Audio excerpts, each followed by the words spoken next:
Hello, I'm That James Guy, and it is finally time for my annual motorcycle trip with my buddies. Let's get going.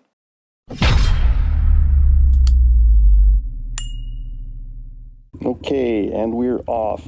So 2 points to this video. We're gonna see how a KLR does against other faster motorcycles. Can you take a KLR 650 on a highway bike trip with a bunch of faster bikes?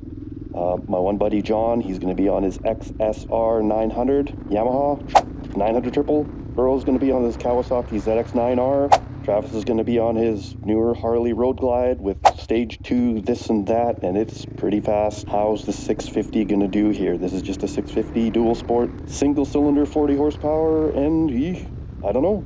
Also, I'm concerned I've got golden boy tires on this thing. Cheap DOT knobbies tend to not do so well on long highway trips, but we'll see. We're going to the Olympic Peninsula, northern Washington. This is going to be an amazing trip, but my friends are all in Vancouver, and I got to first ride out to the coast, the Vancouver area. I'm out in the Soyuz. It's going to take a bit, so I got to go to Abbotsford for the night, and we're going to meet up in the morning. Second thing is this video is for us. Just going to document the trip, try and remember some of the good times that you can have on a bike. And here we go. We're gonna hit the highway here and start riding. Okay, that weather over there, that looks like rain to me. I don't know. Wasn't really expecting rain. It's supposed to be super nice, but I guess, between here and the coast, things can happen. So anyway, I guess we'll see what happens here. And as the rain starts flying, we'll pull over and I guess get the rain gear on. Didn't expect this, but that's okay. I keep forgetting how lovely this ride is. I guess I take it for granted nowadays. Some of the scenery is absolutely spectacular on Highway 3, and yeah, I guess there'll be more of this to come on this trip, I'm thinking. This looks like as good a spot as any. Hey, we may as well give the bike a good once-over while we're at it, I guess. Make sure we're not leaking anything or tires aren't flying apart. So far, so good. Nothing to see here. Chain, all good. Yeah, let's get the rain gear on and keep riding. Well, it's been about an hour and 15 minutes. This is the longest I've ever ridden this thing down the road. And I am very surprised and highly impressed at how comfortable this bike is. This little windshield on the front is crazy. It is directing the wind at a precise, perfect spot right here against my visor, right about the top of my visor at 115k an hour. I have tons of power to pass cars. This bike is surprising me like crazy. I think I like it more, like way more than my V-Strom. Believe it or not, you're gonna probably make half the world mad by saying that. It is really comfortable. Like, I'm kind of in a little bit of shock right now. I don't think this is gonna be an issue as far as comfort-wise, getting all the way in. Anyway, I did hit rain back there. It's a good thing I put my rain gear on. It didn't rain like incredibly much, but at least I'm still bone dry underneath here, and I'm extra warm. Gonna go through a mountain pass, so it's best to stay warm. Anyway, next is Princeton. Let's keep going. Okay, I gassed up in Princeton, and yeah, now here we are. We are south of Sunday Summit. This is kind of a notorious part of Highway 3. I'm going down from the summit now. It is kind of the first twisty part of the road that I'm going to be hitting, like real twisty on this bike. So this is kind of a first for me on the bike. We'll see how this thing actually goes around corners. I'm kind of like wondering about these golden boy tires. Could be sketchy. So like 100k an hour is the speed limit, but most of these signs for the corners say like 40, 30, 60, like it's pretty tight. So, and of course we've already caught up to some cars, which is the big disadvantage to this road. Oh, truck. Okay, well, let's nothing to see here, folks. Yep, nothing to see here, folks. We got some clear road in front of us. Let's see what this thing can do in the corners. It actually feels pretty good. I'm finding myself always being a bit too slow. I slow down for the corner, and I'm thinking, no, I shouldn't have slowed down that much. It feels pretty good. I mean, I can tell I'm on knobbies, but it's not scary. Okay, here's a bit of a tight one. and I could be going faster. It's a bit deceiving. And this bike's really easy to flick around too. I'm impressed. I don't think I'm gonna have issues keeping up with my buddies in corners and roads like this. Quick GPS test. Let's see how close we are. We're at 115 k an hour, 107, 108. So that's like only 7 clicks an hour off. That's really close. Just for future reference, you know, because you gotta always know this kind of thing, right? Okay, just entering into the Fraser Valley now, kind of out of the mountains now into the Fraser Valley. I remember the first time I drove to BC, this view you get when you enter the valley here. The sun's actually setting in the west, which is a bit kind of straight ahead. Wound up stopping in at Hope, stopped at my favorite restaurant.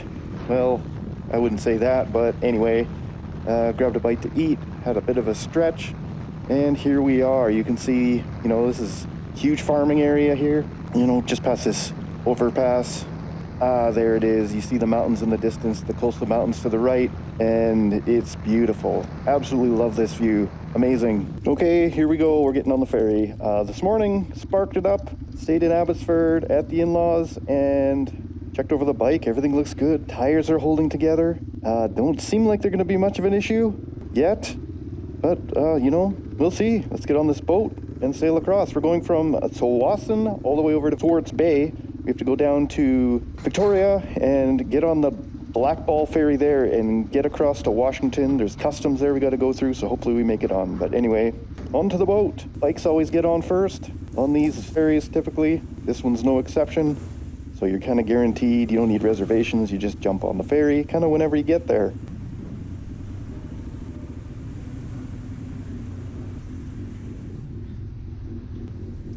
Isn't that nice? We are between Tsawwassen and Vancouver Island. Ate some breakfast, had some coffee, and soon we'll catch the next ferry and head over to Washington. Okay, we are on Highway 112. We're way out, almost at Nia Bay. This highway is amazing. Oh my goodness. It is just as good, if not better than I remember it. Pretty rough. I'm not noticing that it's super rough. My bike's made for super rough, but you know, the sport bike guys, the Harley guy, they're having a bit of trouble and they kind of yell. We're all in communicators here, so we're all talking. At the same time, it makes a bike trip just that much funner. Anyway, from Schwartz Bay down to Victoria, it was tight. We had to give her. We had to go through customs, get on that boat, came off the boat, more custom things, stopped for a bite to eat, and here we are. You know, somewhere in the middle of all this. Travis had to pull over and get a bee out of his helmet, got stung a couple times in the face. Not a big deal. He's a tough dude. So here we are, flying through these corners. You know, I think Earl kind of buggered off ahead on his ZX9. Don't know where he is now. Travis is just up ahead. But wow, what a road. This road is phenomenal. And the old Golden Boy tires seem to be doing their job just fine. Oh no, cars. Here's what makes trips like this dumb sometimes. You get a car. Oh, it's a cop. And there's a car ahead of that cop doing just ridiculously slow speeds. Oh, I guess we're not far from Nia Bay. We'll roll into Nia Bay. I'm sure we'll stop for a coffee or something. But anyway, wow, what an amazing road. Well, back in town, back in Port Angeles, and we made it to Nia Bay. Really neat ride. There's a couple little cool towns along the way, and yeah, rolled into town, had some coffee, and on the way back we actually took the loop around Crescent Lake, so Highway 113 and 101. Wow, great riding around Crescent Lake, lots of twisty stuff. Amazing. What else? There was some straight highway boring stuff too, but we kind of saw it all. So anyway, we're back in town, gonna have dinner, stay the night, and we will take this up again in the morning. All right, it is the morning of day 2.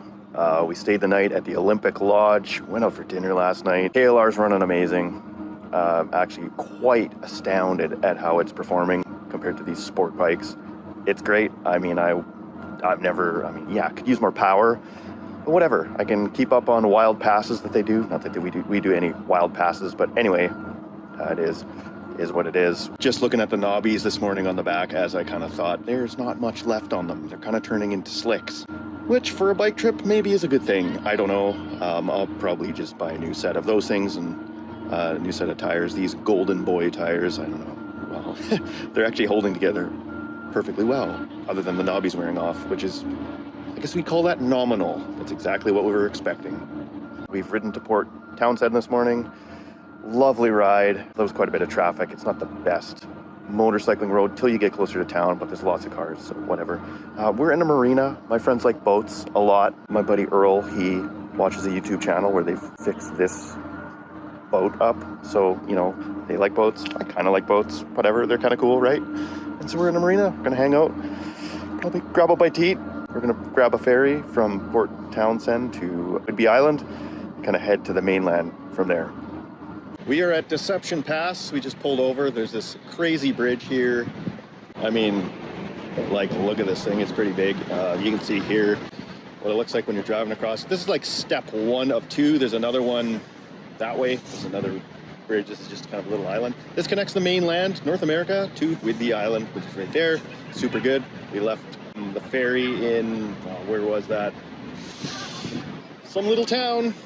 Switch with the sea, don't remember. But anyway, it's been a great ride. Quite a bit of traffic. Kind of gets kind of annoying, but whatever. It was moving.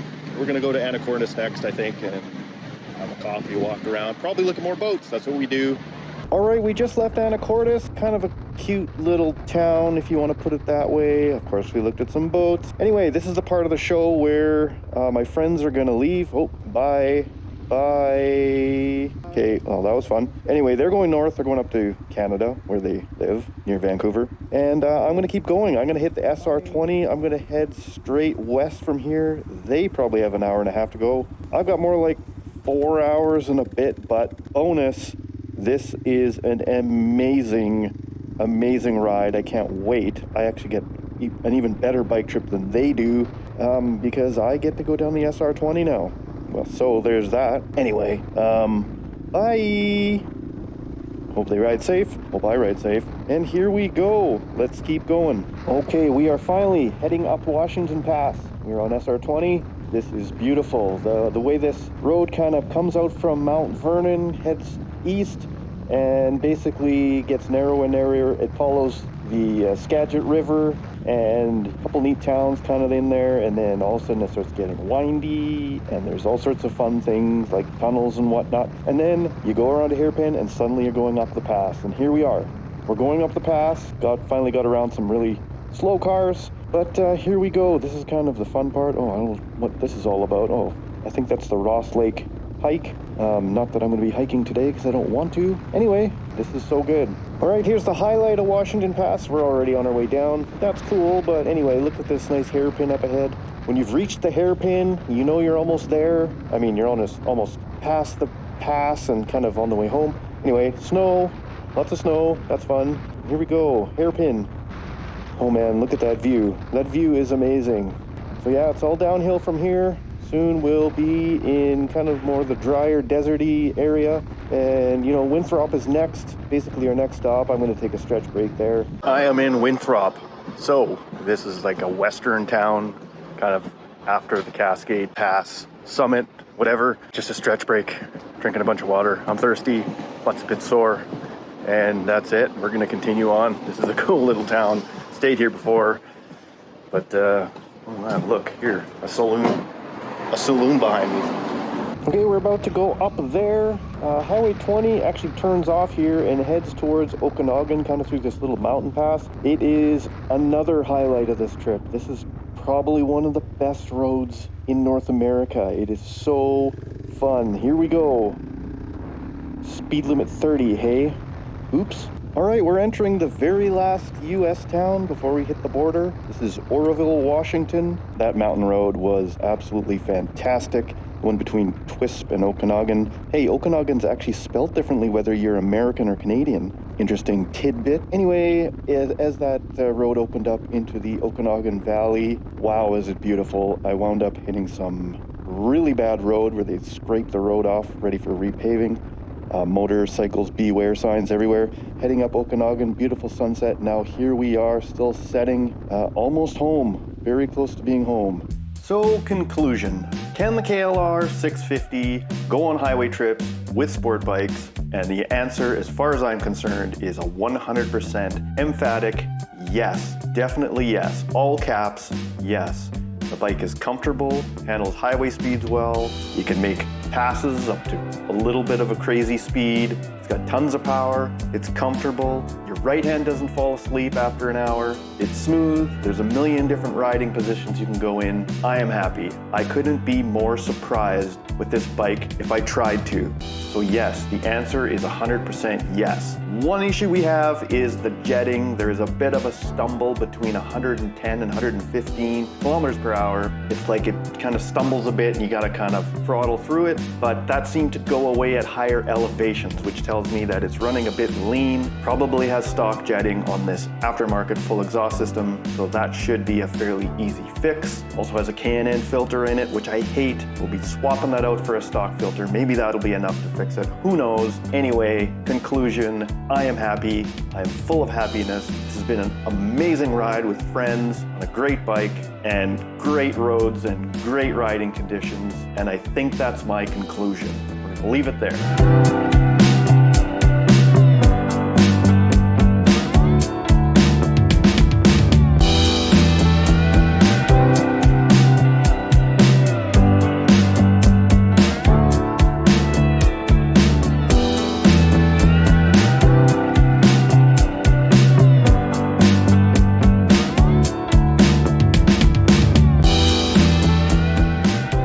We are home, 1,209 kilometers later. Oh boy. Well, that was quite the conclusion. I hope you found this helpful or at least mildly entertaining. I will see you next time.